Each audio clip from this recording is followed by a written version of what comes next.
Mesdames, Messieurs, peuple congolais, pourquoi le Fonds monétaire international a-t-il placé le Congo sur une liste noire et qu'est-ce qui se prépare contre le dictateur Denis Sassou Nguesso?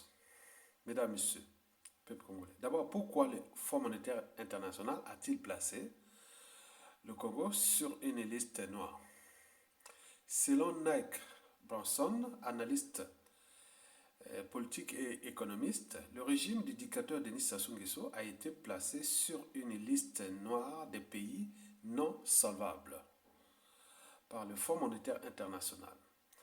La République du Congo serait impliquée dans plusieurs affaires de corruption dont le nom de la famille du dictateur congolais est souvent cité. Lors d'une interview accordée aux médias français, Dedans, il y a une crise économique, mais pour votre pays, en plus, il y a une crise pétrolière. Le prix du baril s'est effondré ces derniers temps. Vos revenus pétroliers vont être divisés de moitié. On prévoit une récession sévère. Est-ce que vous n'êtes pas inquiet? Est-ce que vous ne craignez pas un effondrement économique de votre pays? Nous avons confiance. Nous pensons que le monde a connu des situations aussi graves dans le passé et que les économies du monde reprendront. Le pétrole remontera aussi dans les prix. Nous ne croyons pas à un effondrement général de tout ceci, pas un effondrement de l'économie congolaise non plus. Vous demandez combien au Fonds monétaire international? Et au Fonds monétaire, nous demandons une aide qui peut aller vers 300, 400, 500 millions de dollars, pourquoi pas.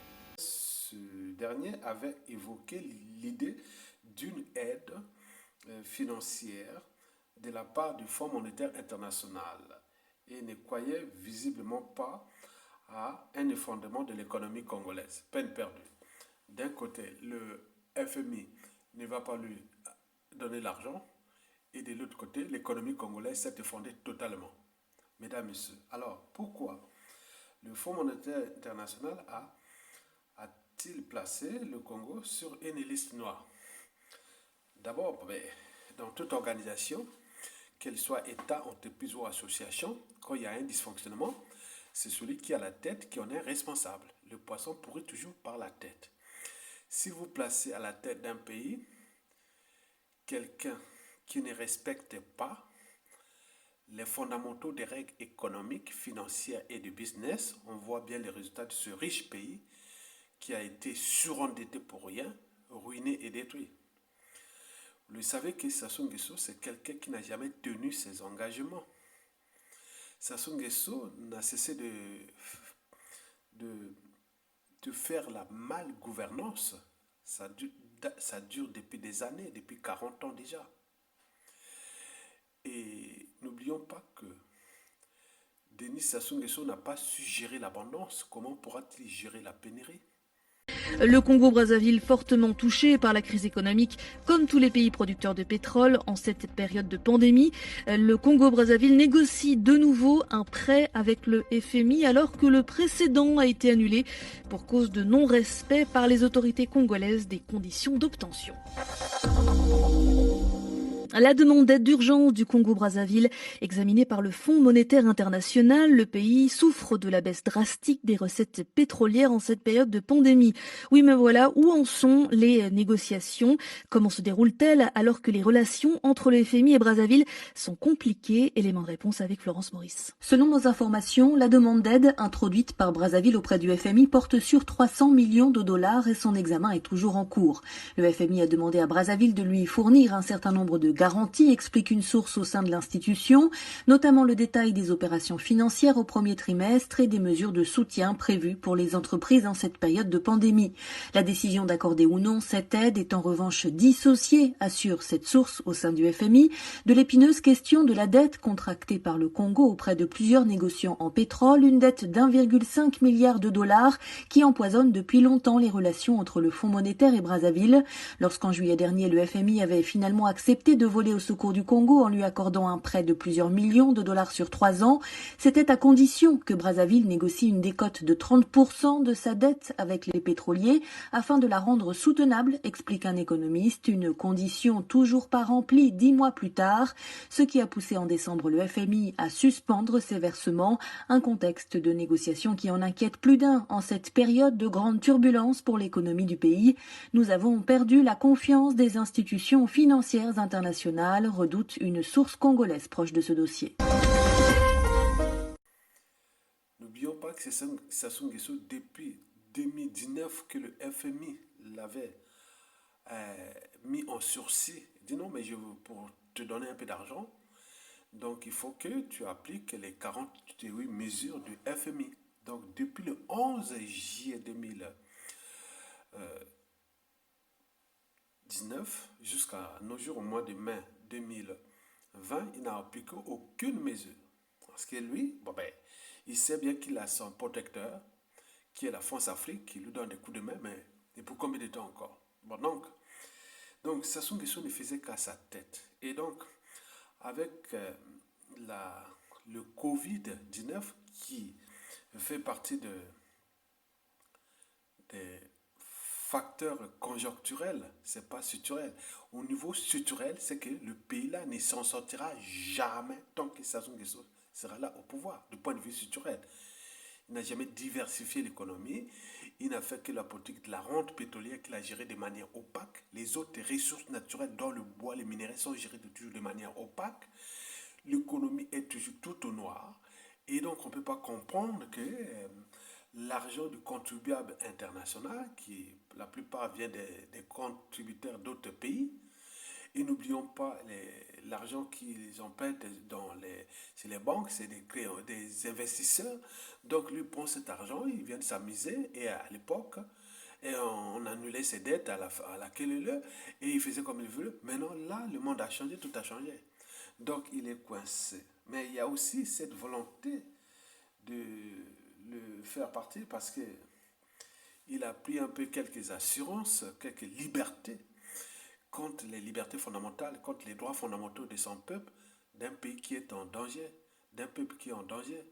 Parce qu'aller accorder des crédits à quelqu'un qui ne respecte même pas les notions les plus insignifiantes des institutions de l'État, des administrations, quelqu'un qui ne respecte pas la parole donnée, et donc il fait qu'à sa tête. Et là, il est coincé.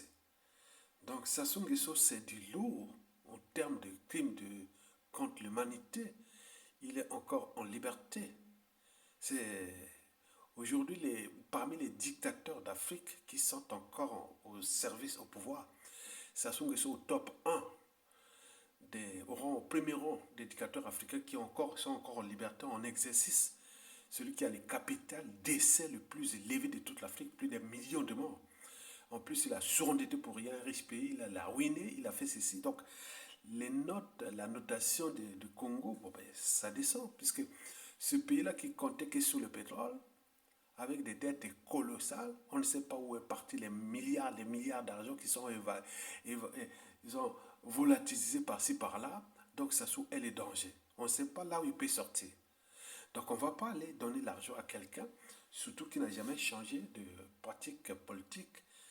Ici, n'a cessé que de massacrer sa population, la tirer vers le bas et ruiner un pays, riche pays qui est là. Donc, il y a des moments où, aux yeux de la conscience humaine, on s'est dit non, mais même si entre les États, il n'y a pas de la morale et autres, même l'éthique, mais il y a des moments où on s'est dit non, mais en ce qui concerne le minimum du fonctionnement de la société et de la civilisation, on ne peut pas laisser ça comme repère à la jeunesse mondiale, aux hommes politiques d'aujourd'hui et de demain, qu'on peut venir prendre un pays par la force, comme il est arrivé au pouvoir, et on a abusé des uns et des autres, de son peuple, de ses créanciers, et tout le monde, donc ça ne pouvait plus se faire. Donc on lui a tendu un piège, il est rentré là-dedans. Donc le tout se resserre contre Sassou Nguesso.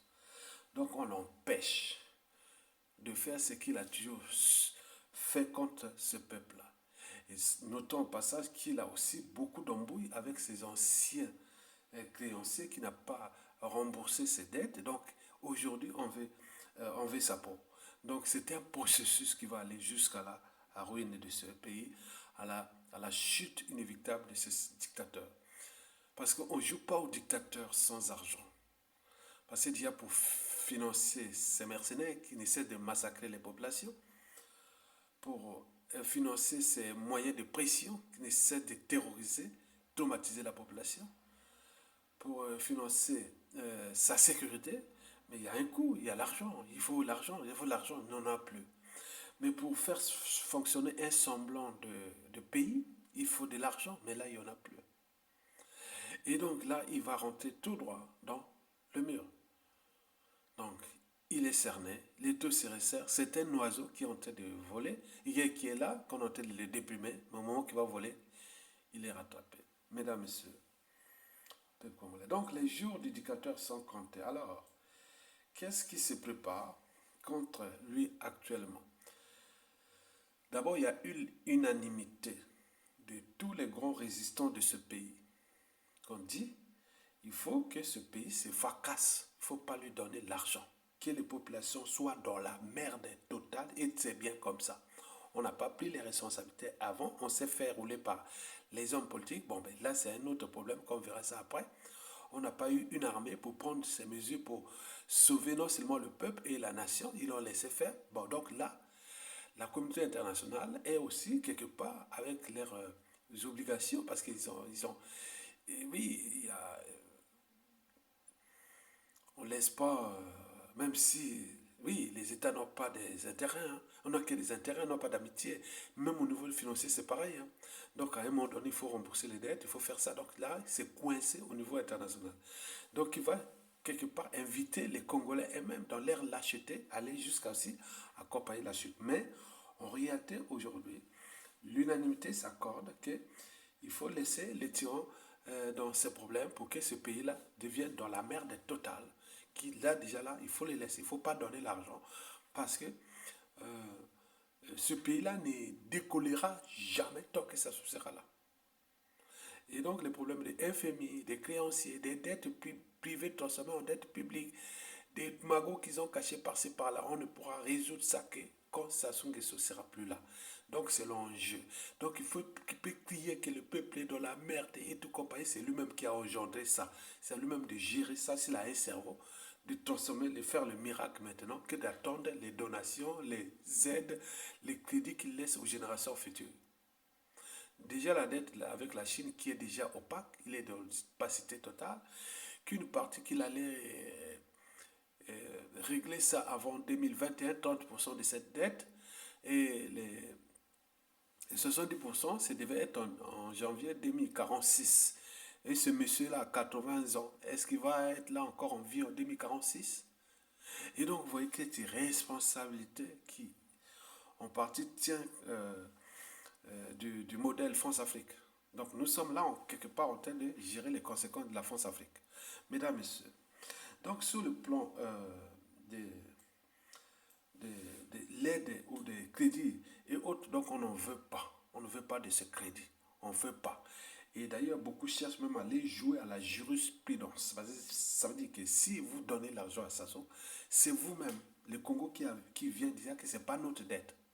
C'est votre dette, on va faire des jurisprudences pour ça. Donc, le FMI n'a pas intérêt à donner l'argent à Sassou Nguesso, ni des aides ou des donations. Le pays là doit être dans la merde totale. Et montrer que voilà une première nation, France-Afrique, qui, dans tous ces secteurs, France-Afrique est dans la merde totale. C'est pour que demain nous puissions changer de paradigme, de modèle France-Afrique pour aller de la France-Afrique des dictatures à la France-Afrique des peuples, des gouvernants et des stratégies mutuelles. Donc là, sur ce plan économique, tout le monde est d'accord. On voit que bon, il y aura beaucoup de casses, ça c'est vrai. Les gens sont en train de mourir là-bas, les gens sont en train de dans la merde, oui, mais c'est ça. Donc on n'a pas pris les responsabilités avant, puisque même là, depuis 2017, 2018, on dit il faut désobéir, n'allez pas aller travailler pour lui, mais il n'écoute pas. Donc il faut que les gens aillent se retrouver avec Sassou Nguesso dans les murs. Et c'est l'alchimie là qui va pousser les Congolais dans la rue d'ici peu. Donc, je vous informe qu'au vu de tous les signes que je vous l'ai dit, que le Congo risque d'être en cessation de paiement totalement à partir de août ou septembre. Ça, c'est total. Mais en réalité, on est en cessation de paiement depuis, puisque le dictateur paye les salaires des fonctionnaires, les pensions, les bourses au compte-gouttes. Par exemple, tous les 3 mois ou 1 mois ou 3, donc il passe comme ça. Mais sinon, avec un autre peuple qui respecte ses droits fondamentaux, ça se sera déjà chassé. Mais là, comme ils l'ont laissé faire, bon, on va réunir ces pays-là. Le réveil sera brutal et amer aussi. Donc la faute à qui? Donc on pourra revenir sur les responsabilités. Mais nous, on sait comment, si on a envie, comme d'autres continuent, non, c'est la transition politique pacifique, consensuelle, plus ou moins longue pour repenser tout ça à plat. Parce que nous avions eu des anciens qui nous ont ramené ce monsieur-là et qui en a abusé d'eux aussi. Ils sont là comme des vieux messieurs et avec leurs enfants, petits-enfants, donc c'est la honte. Donc quand on les voit, ces gens, on se dit oui, c'est la honte. Et de l'autre côté aussi, bon, les armées, bon, on a laissé faire. Quand vous arrivez avec des gens qui ne pensent qu'à leur temps de vie, ils ne voient pas qu'est-ce que ça veut dire le patriotisme, l'esprit républicain, sauver un pays, donc ils sont laissés emporter. Donc ça s'ouvre à transformer cette armée en une armée clanique des mercenaires. Et donc voilà, c'est retour dans cette situation. Donc il y a beaucoup de choses qui vont venir après Sassou Nguesso là. Et puis, bon, côté de nos peuples, bon, donc on va arriver. Je pense que le peuple a tous les derniers mots et les derniers jugements. Et donc nous sommes en train de démasquer le système. Et donc ce qui va arriver devra arriver. Vous avez tout compris que le dictateur est aux abois et il n'a plus de marge de manœuvre. Tout ce qu'il fait là-bas, c'est que la diversion, le mensonge, la dissimulation, le grand banditisme et n'oublions pas le mensonge. Vous avez tout compris? Ça ne fonctionne maintenant qu'aujourd'hui sur le mensonge, la diversion, la ruse, la dissimulation et le banditisme. Et pourquoi me dites encore? Mesdames, Messieurs, je vous remercie.